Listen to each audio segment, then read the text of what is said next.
हिलामन के कैंप में रात के शांत माहौल में हिलामन को राजा एमोरॉन का एक चिंताजनक पत्र मिला। उसने एक एक्सचेंज का प्रस्ताव रखा, हमारे कैदियों के बदले में एंटीपारा शहर। लेकिन मुझे पता था कि हमारी सेना काफी मजबूत है।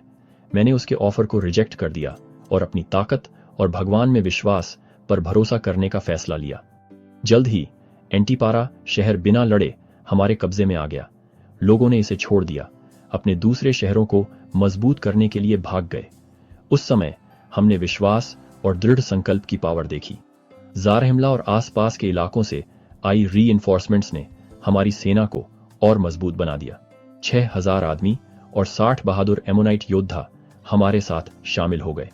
हमने रात में कुमेनी शहर को घेर लिया, चुपचाप इंतजार किया।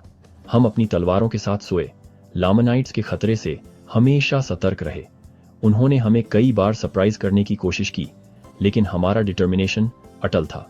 जब लड़ाई शुरू हुई तो मेरे 2060 लोगों के छोटे ग्रुप ने डटकर मुकाबला किया।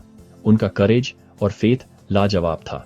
वे अडिग रहे, जो भी उनका विरोध करता था उसे मार गिराते थे। युवा योद्धाओं ने हर ऑर्डर का बिल्कुल सही तरीके से पालन किया। उनके फेथ ने उन्हें सबसे भयंकर लड़ाइयों में उनका मार्गदर्शन किया। अराजकता और खून खराबे के बावजूद मेरे 2000 में से एक भी नहीं मरा। 200 खून की कमी से बेहोश हो गए, लेकिन भगवान की दया से सभी बच गए। यह एक ऐसा मिरेकल था जिसने हमारी पूरी सेना को हैरान कर दिया। जब हम अपने कैदियों के साथ मार्च कर रहे थे, लमानाइट के हमले ने उन्हें विद्रोह करने का करेज दिया। हमने पूरी जान लगाकर लड़ाई की, उन पर अपनी तलवारें चलाईं।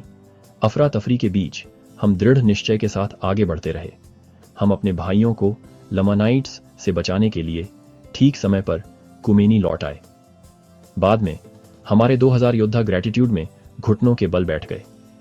घायलों की देखभाल करते समय उनके चेहरे पर एस्टॉनिशमेंट और खुशी दिखाई दे रही थी।